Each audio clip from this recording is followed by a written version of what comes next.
모세는 성경에 획을 그은 사람 중에 한 명입니다. 400년 동안 괜찮아요? 예배 시작했다고 그러세요? 400년 동안 우리 애굽에서 노예 생활했던 이스라엘 백성을 인도해냈던 지도자입니다. 그런데 모세의 리더십의 중심에는 여러분 뭐가 있었는지 아십니까? 모세의 리더십의 중심에는요, 기도가 있었어요. 기도. 모세는 무엇보다도 기도하는 리더였습니다. 여기 있는 저와 여러분은 모두 다 리더였죠. 가정에서도 리더고, 교회에서도, 여러분이 또한 활동하는 삶의 우리 생업의 현장에서도 여러분 다 리더잖아요. 누구나 리더십이 필요해요. 그리고 그 리더십을 갖기 위해서 많은 사람들이 책을 쓰고 또 그 비결을 알려고 해요. 오늘 성경이 모세의 리더십의 가장 중요한 부분이 무엇인가 우리에게 가르쳐 주는데, 그게 바로 기도라는 거죠. 오늘 우리는 모세를 통해서 중요한 리더십의 원리, 기도의 원리를 배우고자 합니다. 오늘 저와 여러분이 읽은 배경이 지금 모세가 기도하는 그러한 장면인데, 각자 기도할 때는요, 기도의 배경이 있어요. 배경이 없는데 기도하는 사람은 없어요. 그러니까 저와 여러분도 마찬가지예요. 여러분 기도 제목 있죠? 더 쉽게 얘기하면 여러분 마음대로 안 되는 일 있죠? 그리고 여러분이 고통스러운 문제 있죠? 정말 답답한 그 문제 있죠?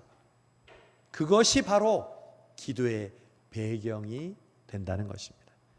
지난주 시편을 보니까 다윗은 그것을 자기의 예배의 전주라고 얘기하더라고요. 오늘도 우리 찬양대가 찬양했는데 전주를 하잖아요. 여러분, 우리의 삶 속에 풀리지 않고 고통스럽고 안타까운 문제가 있을 때 그것이 바로 기도의 전주요, 기도의 배경임을 믿으시기를 바랍니다. 어떤 배경이 있었을까요? 출애굽기 32장은 아주 유명한 장입니다. 바로 금송아지 사건이 일어나는 장입니다. 모세가 시내산에 올라갑니다. 왜요? 십계명과 율법을 하나님이 주신다고 했습니다. 40일 동안 십계명과 율법을 받고 있는데 이스라엘 백성들이 모세가 내려오지 않자 그걸 참지 못하고 아론과 함께 금부치들을 모아서 금송아지 신상을 만듭니다. 그리고 그것이 하나님이라고 하면서 춤추고 뛰어놀며 이방인들이 하는 식으로 예배를 드립니다. 하나님이 이를 보고 대노하셨습니다. 내가 이러려고 너희를 애굽에서 구출하였느냐? 그들을 모두 진멸하시겠다고 모세에게 선언합니다. 그러자 모세가 십계명과 율법을 받고 있다가 하나님 앞에 납작 엎드려 기도하는 장면이 바로 우리가 읽은 본문이라는 거죠.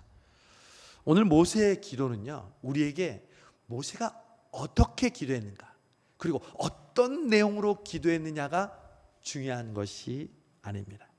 모세의 기도를 통해서 우리는 분명하게 알 수 있는 것이 있어요. 그것은 바로 모세와 기도하는 하나님이 어떤 분이신가를 알 수 있다는 것입니다. 그러므로 여러분, 기도할 때 제일 중요한 게 뭔지 아세요? 유창하게 하는 거예요? 막히지 않는 거예요? 오래 하는 거예요? 혹은 규칙적으로 성실하게 하는 거예요? 아니요, 여러분. 기도할 때 제일 중요한 것, 응답받을 때 제일 중요한 거는요, 기도하는 대상인 하나님이 누구이신지를 아는 것입니다. 모세는 자기가 기도하는 대상인 하나님이 어떤 분인지 너무 잘 알고 있었습니다. 저는 32장과 33장에 보면 모세가 크게 3번 기도합니다. 이스라엘을 멸하시겠다고 하실 때 모세가 기도하고, 또 내려와서 십계명 돌판을 부서뜨리고 이제 3,000명을 죽이고 난 다음에 하나님이 난 안 가, 네가 데려가 할 때 한 번 더 기도하고, 또 모세가 마지막으로 이제 하나님이 함께 가신다는 증거를 보여주십시오 라고 하나님 앞에 3번 기도합니다. 그런데 놀랍게도 이 세 번 기도한 것이 그 즉시 100% 응답됩니다. 어떻게 이렇게 모세가 하나님께 기도하는 것마다 응답받을 수 있었을까요? 모세가 기도하는 하나님은 어떤 분이셨을까요?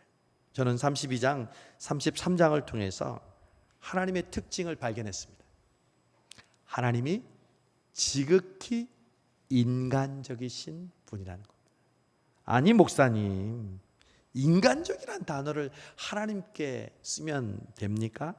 이상하게 들으실지 모르지만 아니요, 모세가 기도하는 하나님은 지극히 인간적이셨습니다. 그 증거를 몇 군데 살펴보겠습니다.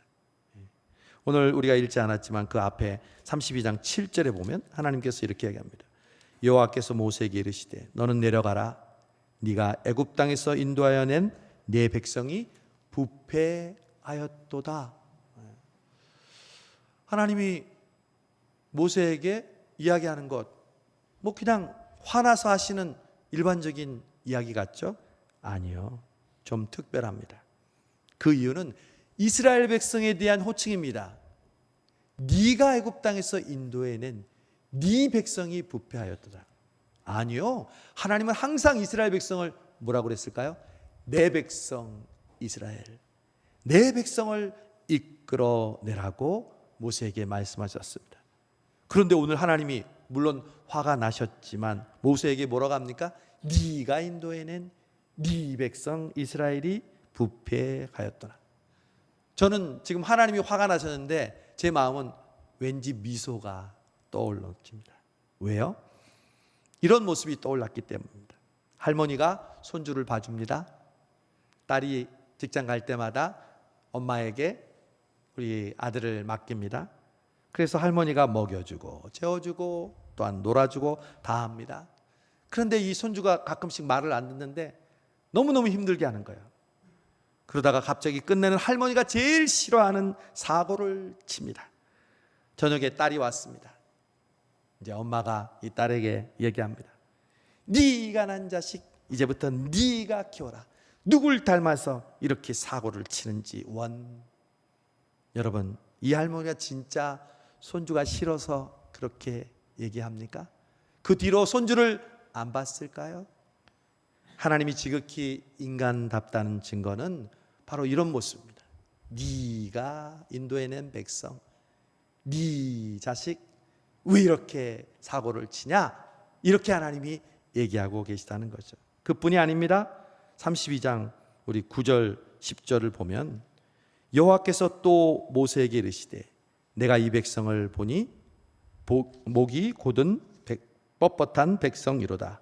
그런즉 내가 하는 대로 두라. 내가 하는 대로 두라. 어떤 사람이 싸우고 있습니다. 그런데 그 사람이 진짜 싸울 건지 말로 싸울 건지 아는 방법이 있습니다. 이렇게 말하는 사람은 절대 진짜 싸울 의도가 없는 사람입니다. 이런 사람, 나도 나 말리지 마. 나 절대로 말리지 마. 이 사람은 내가 가만 안 둬. 이런 사람은요 직접 행동에 나서지 않습니다.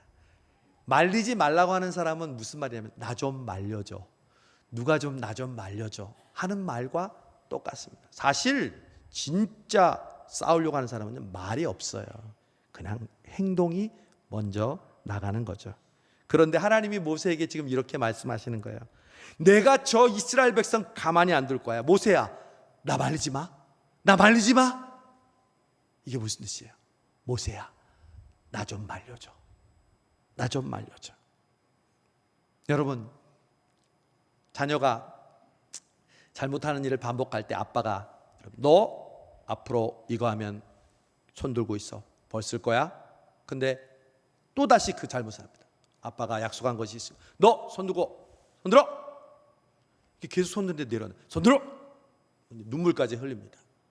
근데 옆에 있는 엄마가 역할이 제일 중요합니다. 엄마가 이런 엄마가 있다면 그 아이는 완전히 실망합니다.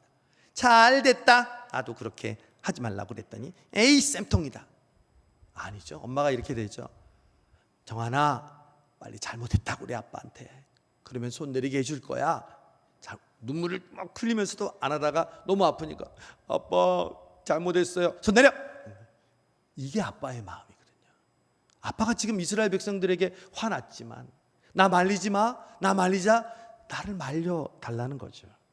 정말 말리시기를 기다렸다는 증거가 나온다니까요. 오늘 32장 14절에 보니까 우리가 읽었던 마지막 구절에 그렇게 멸망시키겠다고 하셨던 하나님이 14절 여호와께서 뜻을 돌이키사 말씀하신 화를 그 백성에게 내리지 아니하시니라. 여러분, 나 말리지 말라고 금방 진멸하겠다고 하시던 분이 하나님 아니신가요? 한번 뜻을 정하면 변함이 없으신 분이 우리 하나님 아니신가요? 할머니가 손주들 다시 보지 않을 것처럼 데려가라 하실 때는 언제고 저녁에 전화 와서 우리 누구 좀 바꿔줘 보고 싶다. 이게 바로 관계를 통해서 오는 친밀한 인간적인 모습이죠. 여러분 그렇습니다. 기도는 내용보다 더 중요한 것이 관계입니다. 하나님과 여러분의 관계가 얼마나 친밀한지가 여러분의 기도의 응답을 결정합니다. 내가 오래 기도하고 자주 기도하고 새벽에 기도하고 철야 기도하고 금식 기도하는 것이 나의 기도의 응답의 중요한 원인이 아니라 여러분이 그런 걸 혹시 못할지라도 여러분이 하나님과의 친밀한 관계를 가진다면 우리는 걸어가면서도 기도할 수 있어요. 누워있으면서도 기도할 수 있어요. 심지어 화가 날 때도 기도할 수 있어요. 하나님과의 관계가 얼마나 친밀했던가. 모세는 너무너무 친밀했습니다. 그래서 하나님께 기도할 때 그 친밀한 하나님께 기도하는 겁니다. 오늘도 보세요. 하나님, 이스라엘 백성 멸망시킨다고요? 아이고, 그러면 애국 사람들이 이러겠다. 야, 니들이 믿는 하나님 이 광야에 와서 이렇게 죽이려고 니들의 하나님이 이스라엘 백성 애국에서 탈출시켰냐? 그러면 이제 어떻게 합니까? 하나님은 그런 하나님 되시고 싶으세요? 하나님이 뜻을 돌이키사 그들을 진멸하지 않기로 하셨더라. 여러분, 제가 어렸을 때 우리 아이들에게 이제 핸드폰을 사줄 그런 시기가 되었는데, 만약 저희 딸이 저에게 핸드폰을 사고 싶어요. 저에게 이렇게 얘기한다고 상상해 보십시오. 아빠는 멋있고 훌륭하신 목사님이시고 항상 우리의 요구를 들어주시는 분이십니다. 요즘은 정보통신의 시대인데 요즘 새로 나온 아이폰 15는 너무 좋습니다. 아빠의 한 달 수입과 지출을 볼 때 경제적인 형편이 가능하시다면 이걸 저에게 사주는 것이 어떠신지요? 여러분, 이렇게 얘기하는 손주가 있습니까? 딸이 있습니까? 없어요. 그냥 뭐라고 얘기하죠? 아빠, 왜? 저 폰 사줘요. 왜? 친구들 갖고 있는 나는 없단 말이야. 그냥 사주세요. 그러면 나는 어떻게 얘기해요? 만약에 기다려라 하든지 아니면 그래, 내가 사줄게. 이게 관계잖아요. 근데 여러분은 왜 아까 그 어색한 기도로 하나님께 기도하세요?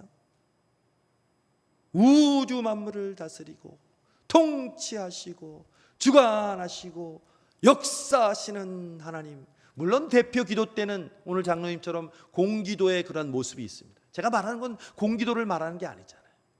평소에 여러분의 기도가 어떠한 언어, 어떠한 자세로 하나님 앞에 기도하냐는 거죠. 그래서 가장 인간적인 것이 가장 하나님답다는 말을 여러분 이해하시겠습니까? 이거는 제가 하는 말이 아니에요. 이 사실은 예수님이 가르쳐 주셨어요. 예수님 당시의 유대인들은요, 하나님을 여호와라는 이름을 그 이름 자체를 부를 수가 없었어요. 왜? 너무 거룩하니까.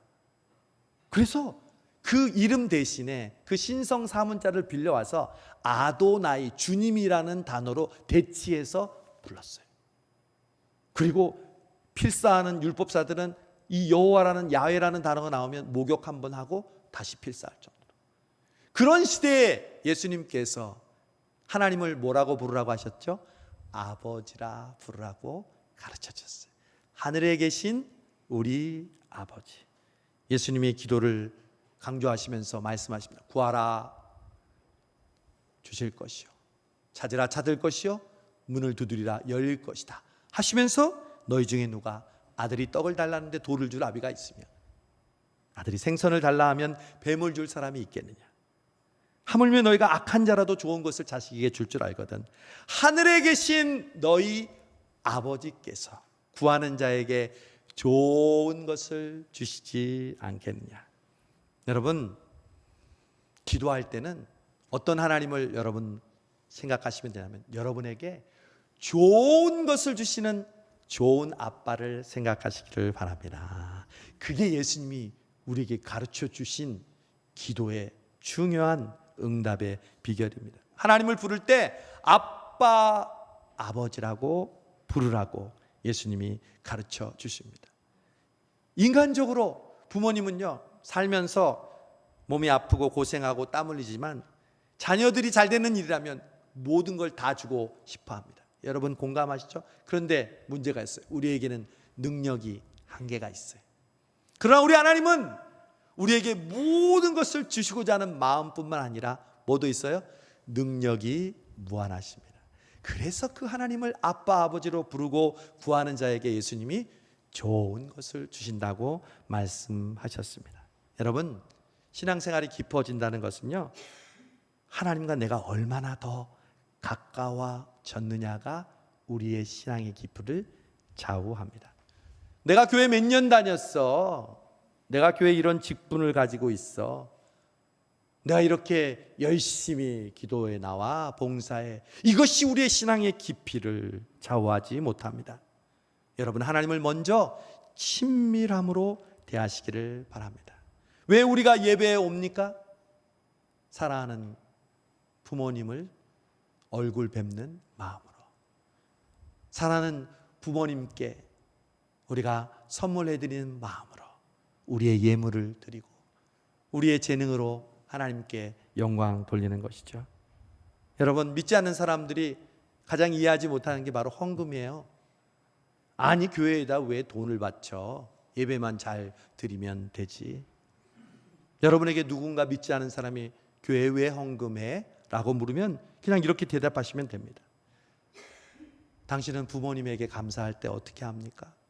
그야 선물 드리고 용돈 드리지. 저도 마찬가지. 하나님이 나의 아빠 아버지시고 너무 나에게 은혜를 베풀어 주셔서 나는 그 하나님께 은혜를 베풀기 위해서 내 시간과 내 물질과 내 재능을 드리고 있습니다. 오늘 모세의 기도를 통해서 첫 번째 배울 수 있는 것, 모세가 불렀던 하나님은 인간적인 하나님, 친밀한 하나님이었다는 겁니다. 두 번째, 모세의 기도를 통해서 배울 수 있는 교훈이 있습니다. 이제 하나님이 멸하시겠다 해놓고 모세의 기도 들으시고 뜻을 돌이키셨죠. 근데 모세가 내려가 보니까 진짜 금송아지가 있는 거야. 모세가 십계명 돌판을 송아지에다 던집니다. 그리고 깨집니다. 그리고 모세가 무서워요. 레위인들을 불러서 칼을 차고 그 우상 숭배한 주동자들을 다 죽이게 해요. 몇 명이 죽였게요? 몇 명이 죽었게요? 3,000명이나 죽습니다. 피비린이 나는 그러한 살벌한 사건이 끝난 다음에 모세가 다시 하나님께 엎드립니다. 그때 하나님이 또 이루치는 거예요. 삐진 부모님처럼, 야, 내가 그들을 멸하지는 않겠지만 가나안 땅으로 나는 안 간다. 네가 데려가라. 하나님이 이러시네. 아, 참 하나님 정말 인간적이시네. 그냥 멸하지 않으신 것 감사하지만 자신이 안 가신다네.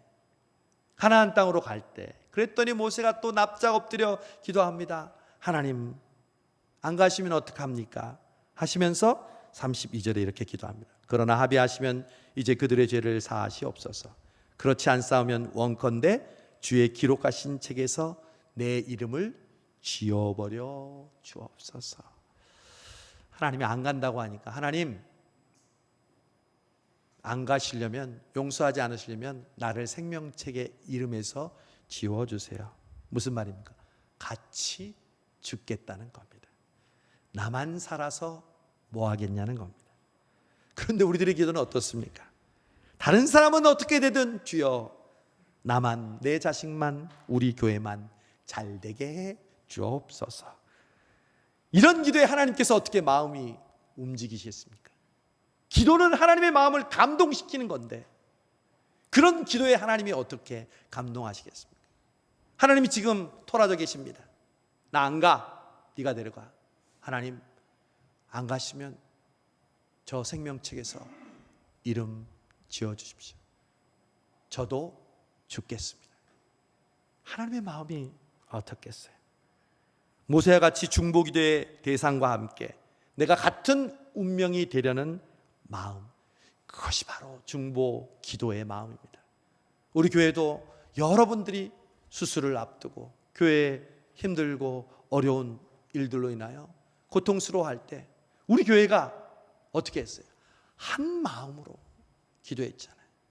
우리 강몽식 권사님을 위해서도 그렇고, 내일 수술하는 우리 김 집사님 오늘 1부에 마치고 기도했는데 기도하기 전에 막 눈물을 흘리시더라고요. 집사님, 죽을 병도 아닌데 왜 이렇게 눈물을 흘리세요? 그냥 무릎 수술하는 건데. 그런데 자꾸 눈물이 난대. 제가 그랬어요. 거봐, 하나님의 은혜를 주시니까 평상시에 울지도 않으시는데 울게 하시네. 가족들, 우리 아들하고 며느리도 나왔더라고요. 그래서 권사님하고 같이 우리 김평현 집사님 위해서 제가 안수하면서 기도했어요.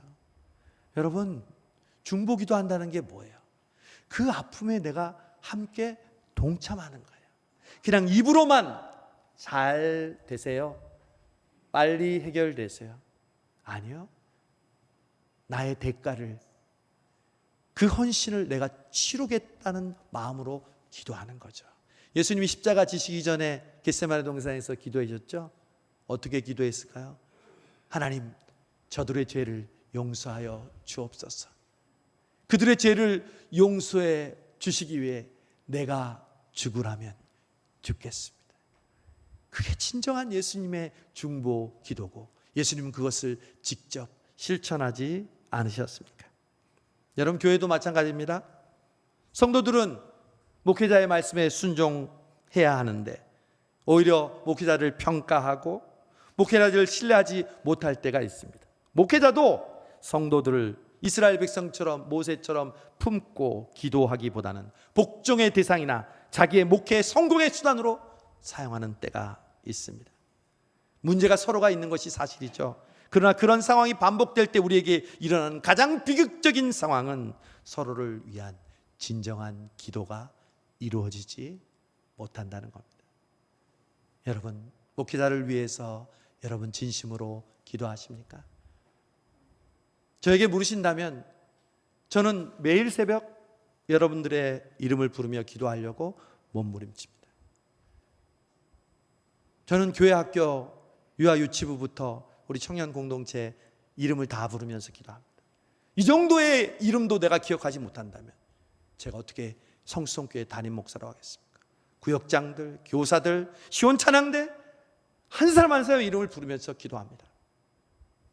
왜? 모세가 이스라엘 백성들을 위해서 하나님, 그들을 용서해 주지 않으면 나를 생명책에서 지워 주옵소서, 이런 마음으로 기도하며 이스라엘 백성을 인도했는데, 저에게 그런 중보하는 기도의 마음이 없으면 제가 어떻게 겉으로 목회할 수 있겠습니까? 제가 어떻게 말로 여러분에게 여러분의 마음을 감동시킬 수 있겠습니까? 정말 하나님께서 나에게 주신 이 성수동 교회가 여러분들이 저에게 주신 양떼라면 저는 여러분들을 위해서 모세처럼 기도해야죠.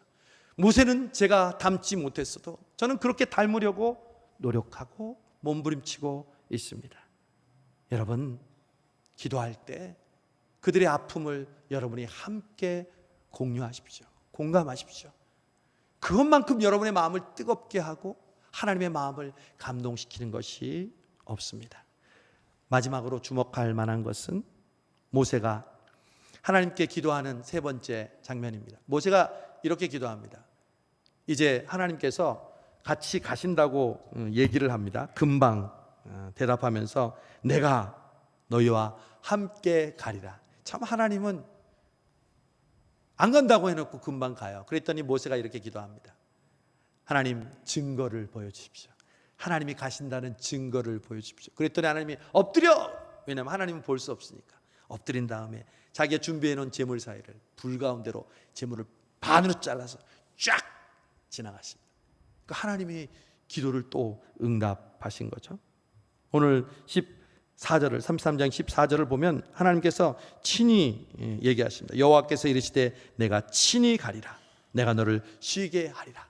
그래놓고 이제 증거를 보여달라고 하니까 하나님께서 증거를 보여주십니다. 17절에 보니까 여호와께서 모세에게 이르시되 내가 말하는 이 일도, 첫 번째 멸하지 말아라, 두 번째 같이 간다, 세 번째 네가 말하는 이 일도 내가 하리니 너는 내 목전에 은총을 입었고 내가 이름으로도 너를 알미니라. 여러분, 모세가 왜 이렇게 세 번이나 즉석에서 응답받았을까요? 그 다음 절 19절을 보면 알 수 있어요. 중간에 나는 은혜 베풀 자에게 은혜를 베풀고 긍휼히 여길 자에게 긍휼을 베푸느니라.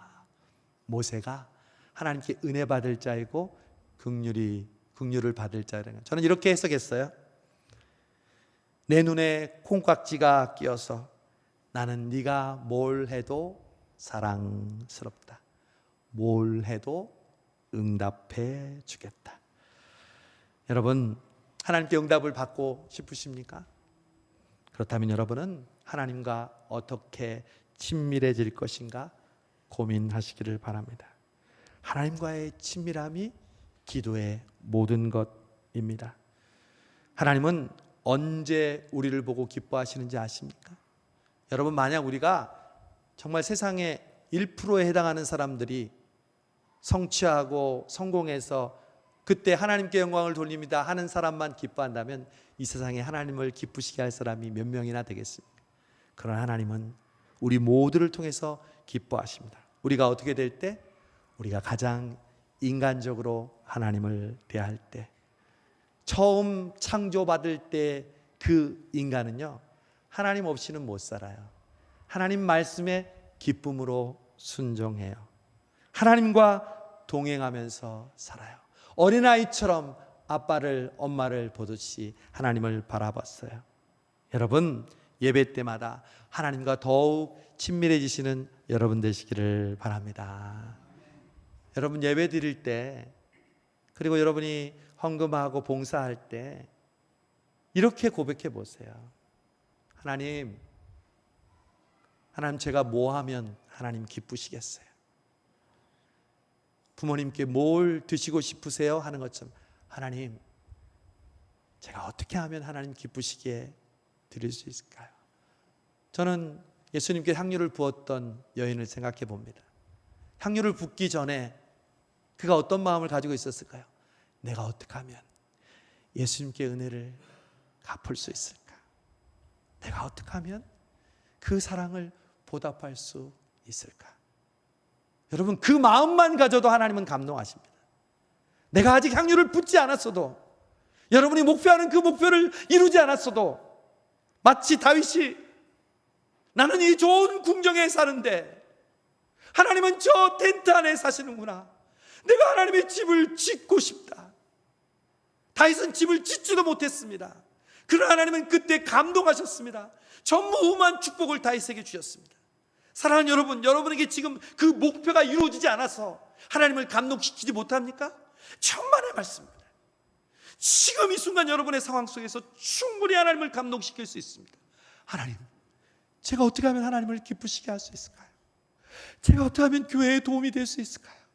제가 어떻게 하면 목사님의 말씀에 힘이 될 수 있을까요? 여러분이 그 고민을 갖는 순간 하나님은 기뻐하시고 말씀하십니다. 사랑하는 아들아, 고맙다. 내가 이미 받았다.